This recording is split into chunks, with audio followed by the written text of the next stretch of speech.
Friends, एकमात्र मानव ही ऐसा प्राणी है जिसको परमात्मा ने अपार बुद्धि दी है सोचने की, समझने की और चिंतन करने की। सोचना समझना हर व्यक्ति के जीवन का एक आवश्यक अंग होता है, लेकिन चिंतन एक ऐसा विषय है जो मानव को सब प्राणियों से अलग लाकर खड़ा करता है। यदि व्यक्ति चिंतन करेगा, व्यक्ति स्वयं का विकास करेगा, स्वयं का विकास करेगा, समाज का विकास होगा, समाज का विकास होगा, देश का विकास होगा। मानव चिंतनशील रहे तो शायद देश की प्रगति सुचारू रूप से और स्वाभाविक रूप से व्यक्ति की प्रगति तो संभव हो ही सकती है। ये जो वर्तमान समय है, मैंने पहले भी एक वीडियो डाला था कल और डिजिटल वर्ल्ड की कुछ चर्चा की थी। यह समय गजट्स का समय है, ई मीडिया का समय है, सोशल मीडिया का समय है। सोशल मीडिया चाहे हम लैपटॉप के माध्यम से ऑपरेट करें, डेस्कटॉप से ऑपरेट करें या मोबाइल से ऑपरेट करें, यह सोशल मीडिया का जमाना है। 21वीं सदी के ये जो वर्ष हैं, पिछले 10 वर्ष तेजी से सोशल मीडिया की तरफ कदम बढ़ा चुके हैं। जब हम किसी नए सिस्टम या प्रणाली को अपनाते हैं, उस सिस्टम या प्रणाली में प्रवेश करते हैं, तब उस सिस्टम की अच्छाई और बुराई दोनों ही संभव होती है। Both pros and cons are possible if you enter into a new system. And I don't have any doubt to say this social media has changed the concept of our society. We are looking at a lot of change during last 10-12 years since we have entered in the social media. मैं समझता हूं शुरू में यदि ये मैं बात स्पष्ट करूं तो बहुत अच्छा रहेगा। आजकल सामान्यतः हर व्यक्ति के हाथ में आपको 2 मोबाइल दिखी जाएंगे, और मैं ये मान के चलता हूं 2 मोबाइल में से कम एक मोबाइल पर व्हाट्सएप सक्रिय होगा, व्हाट्सएप एक्टिव होगा, या ये कह दूं व्यक्ति के हाथ में एक स्मार्ट मोबाइल होगा, और जरूरी भी है, होना चाहिए। आजकल के टाइम में हम यदि यूजर्स की बात करें, सोशल मीडिया के अनेक प्लेटफॉर्म हो सकते हैं। मैं 3 प्लेटफॉर्म की यहां शुरू में चर्चा करना तर्कसंगत समझता हूं। सबसे पहला व्हाट्सएप, जो हर किसी के हाथ में एक शस्त्र बन चुका है। जी हां, यदि मुझसे पूछा जाए कि भारत में व्हाट्सएप के यूजर्स का नंबर कितना है, तो मैं कहूंगा 50 करोड़ से अधिक व्हाट्सएप यूजर हैं। यानी यदि 145 करोड़ की पॉपुलेशन में कहूं भारत की, 1/3 जनता व्हाट्सएप का उपयोग कर रही है। दूसरा आता है ट्विटर, जिसका पिछले 6 महीने से नाम एक्स कर दिया गया है। ट्विटर की संख्या हमारे देश में काफी कम हो सकती है। मैं ये कह दूं कि लगभग 3 करोड़ के आसपास लोग ट्विटर का उपयोग करते हैं। तीसरा आता है इंस्टाग्राम। यदि मैं आपसे यह कहूं कि इंस्टाग्राम का यूज करने वाले भारतीयों की संख्या व्हाट्सएप यूज करने वाले भारतीयों की संख्या से बहुत अधिक कम नहीं है, या भारतीय जो इंस्टाग्राम का यूज कर रहे हैं व्हाट्सएप वालों से पीछे हैं, यह सही नहीं होगा। यस, व्हाट्सएप यूज करने वालों का नंबर इंस्टाग्राम से थोड़ा ज्यादा है, लेकिन ट्विटर यूज करने वाले का नंबर बहुत कम है।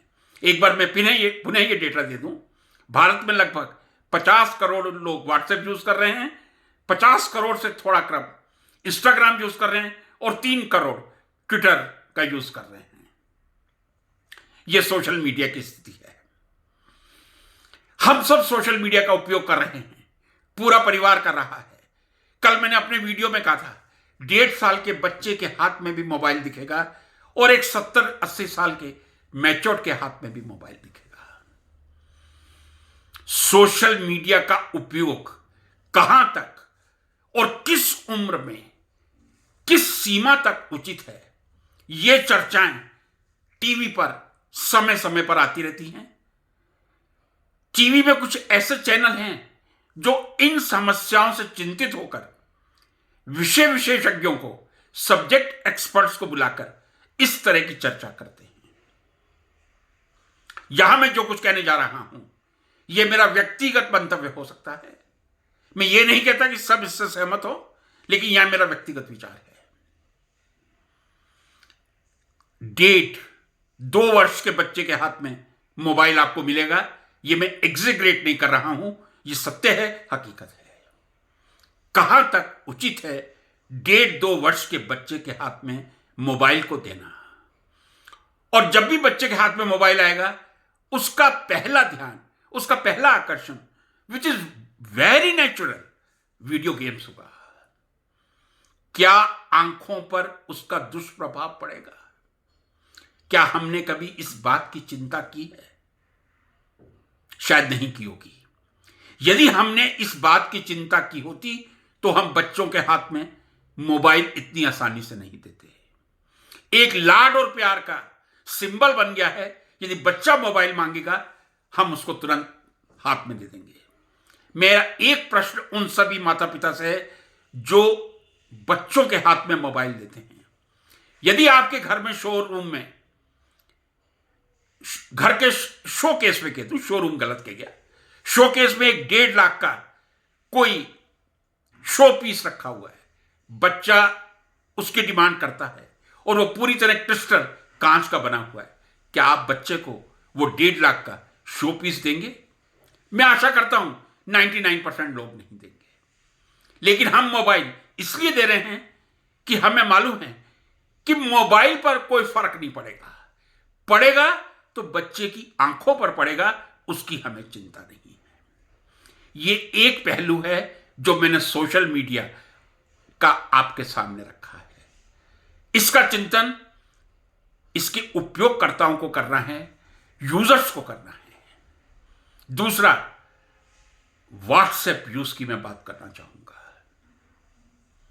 मैं नहीं जानता कि यह मेरा कहना कितना सही है, लेकिन व्हाट्सएप पे मैसेज फॉरवर्ड करने वालों की संख्या 50 करोड़ में से कितनी होगी?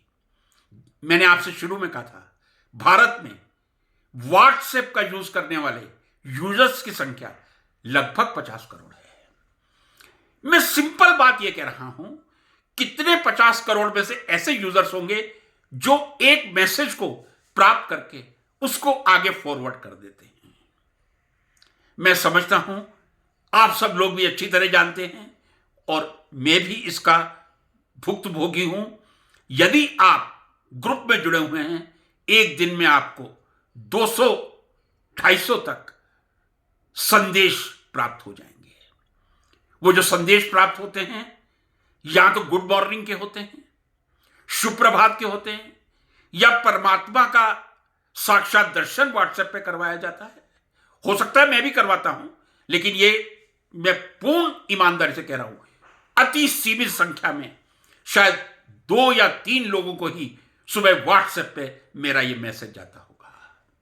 अब मैं एक प्रश्न कर रहा हूं, यदि व्हाट्सएप पे एक फीस चार्ज कर दी जाए, एक मैसेज को फॉरवर्ड करने के 10 रुपए चार्ज किए जाएं, कितने ऐसे मेरे मित्र होंगे जो डेली व्हाट्सएप पे परमात्मा के दर्शन अपने समूह में सबको करवाएंगे, या व्हाट्सएप ज्ञान से सबका परिचय करवाएंगे? मैं यह नहीं कह रहा कि व्हाट्सएप का उपयोग करना दुरुपयोग कर रहा है, बिल्कुल नहीं कह रहा। व्हाट्सएप उपयोग के लिए ही है, इसीलिए व्हाट्सएप को बनाया गया है। संदेश भेजे जाएं, लेकिन उचित संदेश भेजे जाएं। यह भी कितनी बड़ी त्रासदी है, जब हमारे देश में किसी भी प्रकार का कोई संघर्ष प्रारंभ होता है, सबसे पहले नेट पर प्रतिबंध लगा दिया जाता है। यह स्थिति होनी नहीं चाहिए थी कि ऐसी परिस्थिति आए कि नेट पर प्रतिबंध लगे। क्यों? क्योंकि हम दुरुपयोग करके मैसेज का आदान प्रदान करते हैं। कितने व्यक्ति ऐसे हैं जो व्हाट्सएप पे फॉरवर्ड करने से पहले उस मैसेज को अच्छी तरह पढ़ते हैं।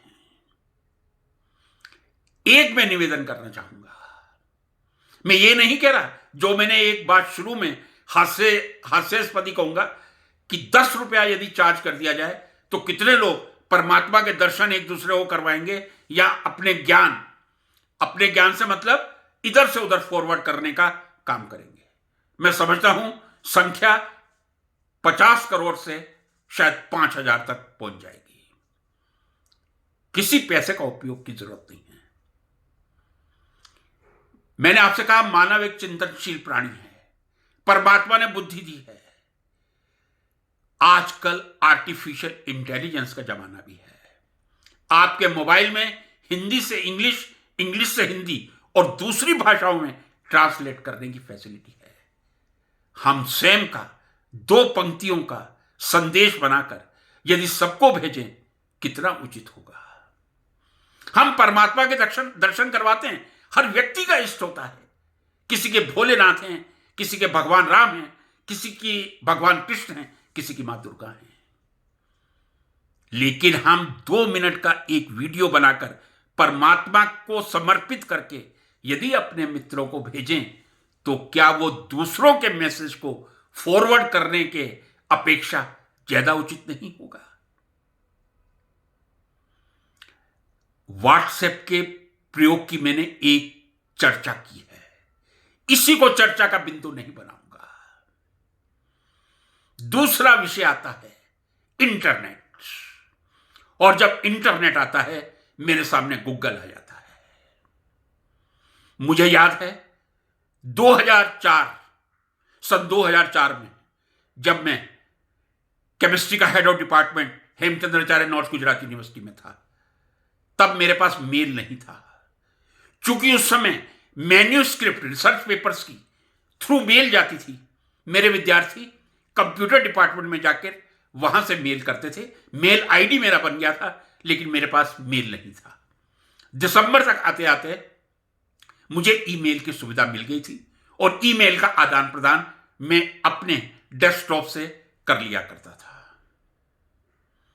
गूगल, जी हां, 2 यंग यूएसए के पीएचडी स्टूडेंट्स ने जिस आविष्कार का जन्म किया था, उसका उपयोग कितना लाभकारी है यह मैं स्पष्ट नहीं कर सकता हूं, भाषा में नहीं बता सकता हूं। मैंने आपसे कहा अब तो आर्टिफिशियल इंटेलिजेंस आपके मोबाइल में आ चुका है। आप माइक ऑन कीजिए, बोलिए और सब कुछ आपके सामने आ जाएगा। जब मैं प्रोफेसर था, अब मैं सेवानिवृत्त हो चुका हूं, मैं हमेशा विद्यार्थियों से कक्षा में और सार्वजनिक तौर पे लेक्चर में यह कहा करता था, 21वीं सदी ज्ञान की सदी है।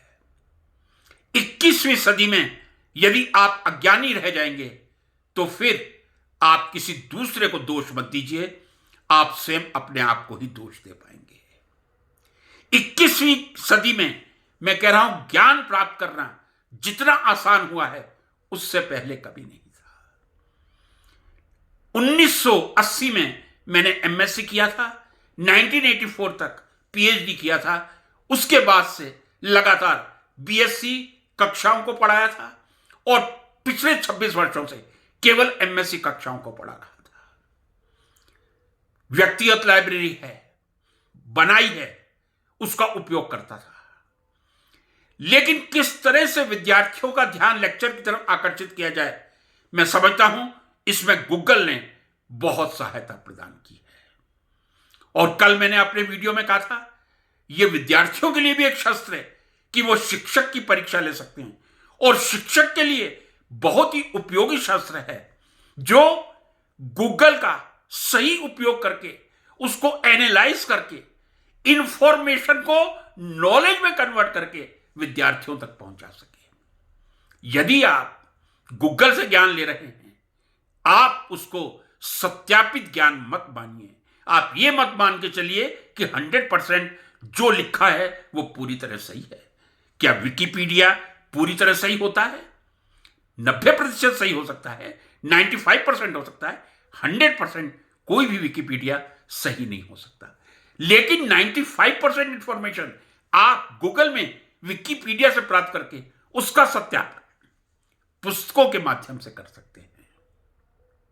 और अगला मेरा स्टेप यही है, आजकल चूंकि इलेक्ट्रॉनिक युग है, हर चीज आपके हाथ में है। कल मैंने कहा था कि 1 गीगाबाइट यदि मैं प्रिंट करने बैठूं, मुझे कितने लाख पेपर्स की आवश्यकता पड़ेगी। लेकिन एक छोटी सी डिवाइस पेन ड्राइव में या क्लाउड में मैं उसको संग्रह करके रख सकता हूं। अब एक बहुत ही इंपॉर्टेंट बिंदु पर आ रहा हूं। क्या वर्तमान ई युग में, इलेक्ट्रॉनिक युग में पुस्तकों की इंपॉर्टेंस खत्म हो चुकी है? मैं नहीं जानता बाकी लोगों का क्या मंतव्य है, लेकिन मैं पूर्ण आत्मविश्वास के साथ, पूरे कॉन्फिडेंस के साथ कह रहा हूं, आज भी पुस्तकें उतनी ही महत्वपूर्ण हैं जितनी आज से 30 या 40 वर्ष पहले विदाउट गजेट्स थी। जी हां, आज भी पुस्तकों का उतना ही महत्व है। मैंने आपसे एक बात कही थी, जो ज्ञान आप गूगल से लेते हैं वो पूरी तरह सही हो यह नहीं कहा जा सकता। यह मैं नहीं कह रहा कि अधिकांशतः गलत है, अधिकांशतः सही है, यह मैंने पहले भी कहा था। लेकिन एक शिक्षक का मतलब होता है अंतिम अवस्था तक उस ज्ञान की पुष्टि करके ही विद्यार्थियों को प्रदान करें, और उसके लिए आप पुस्तकों से मुख नहीं मोड़ सकते। मेरे जैसा रिटायर्ड पर्सन जो 64 कंप्लीट कर चुका है, यदि उसे ई पेपर पढ़ने के लिए कहा जाए तो शायद मेरी आंखें मेरा इतना साथ नहीं देंगी, और मैं अपनी आंखों को इतना दुरुपयोग भी आंखों का नहीं करना चाहूंगा कि मैं पूरा ई पेपर पढ़कर एक एक समाचार प्राप्त कर लूं। इसीलिए जब भी मुझे समय मिलता है, मैं जाकर अधिक से अधिक समाचार पत्र एकत्र करके, मैगजीन एकत्र करके लाकर उनसे ज्ञान प्राप्त करने की कोशिश करता हूं। रसायन शास्त्र की मेरी एक लाइब्रेरी है, बहुत ज्यादा बड़ी तो नहीं है, लेकिन लगभग 500 या 600 बुक्स का कलेक्शन है। जो बुक्स इनऑर्गेनिक, ऑर्गेनिक या ये कह दूं कि कुछ हद तक फिजिकल में बहुत आवश्यक होती हैं, वो मेरी व्यक्तिगत लाइब्रेरी में है। गूगल से ज्ञान प्राप्त करने के बाद पुस्तकों से उसका सत्यापन करें, और सत्यापन करने के बाद ही हम उस ज्ञान को आगे बढ़ाएं। एक मेरा हाथ जोड़ के सबसे निवेदन है, व्हाट्सएप को इतना सस्ता ना कर दें कि हम पूरी तरह उसका राजनीतिक उपयोग करें। मैं व्हाट्सएप के 2 ही उपयोग देख रहा हूं, हो सकता है शायद मेरी आंखें वीक हो गई हैं। या तो भगवान के दर्शन करवाने के लिए व्हाट्सएप का उपयोग किया जाता है, या राजनीतिक मैसेज इधर से उधर करने में, फॉरवर्ड करने में। आप करिए, स्वयं लिखिए, आर्टिफिशियल इंटेलिजेंस का उपयोग कीजिए, हिंदी से इंग्लिश में ट्रांसलेट कीजिए, इंग्लिश से हिंदी में कीजिए, दूसरी भाषाओं में कीजिए। आप अपना स्वयं का मंतव्य तो प्रस्तुत करें। महात्मा गांधी के बारे में जो कुछ व्हाट्सएप पे चल रहा है, मैं बिना पढ़े उसको फॉरवर्ड कर दूं, महात्मा गांधी को बदनाम करता रहूं, ये देश के साथ बहुत बड़ा अन्याय कर रहा हूं मैं। तुष्टीकरण शब्द का मतलब हमें मालूम होना चाहिए। तुष्टीकरण शब्द का मतलब यह होता है किसी निजी स्वार्थ के लिए, चाहे वो व्यक्तिगत हो, सामाजिक हो या राष्ट्रीय हो। यदि निजी स्वार्थ के लिए किसी व्यक्ति के मुंह को कुछ देकर बंद करने का प्रयास किया जाता है, उसे ही तुष्टीकरण कहा जाता है। महात्मा गांधी जी के बारे में यदि तुष्टीकरण शब्द का उपयोग हम करेंगे तो शायद यह देश हमें कभी माफ नहीं करेगा। मेरा आप सबसे अनुरोध है, जितना चाहे आप महात्मा गांधी जी को क्रिटिसाइज कीजिए। जब तक मैं भी राष्ट्रीय स्वयंसेवक संघ का स्वयंसेवक था, मैं भी क्रिटिसाइज करता था। लेकिन 1981 में जब मुझे महाराष्ट्र के वर्धा में महात्मा गांधी जी पर राजस्थान विश्वविद्यालय का प्रतिनिधित्व करने का अवसर मिला, मैंने गांधी जी की पुस्तकें पढ़ी थी और यदि मैं याद करने का प्रयास करूं तो विषय था गांधी जी की सत्याग्रह की परिकल्पना और जनतंत्र में सत्याग्रह का स्थान। जी हां, यही विषय था।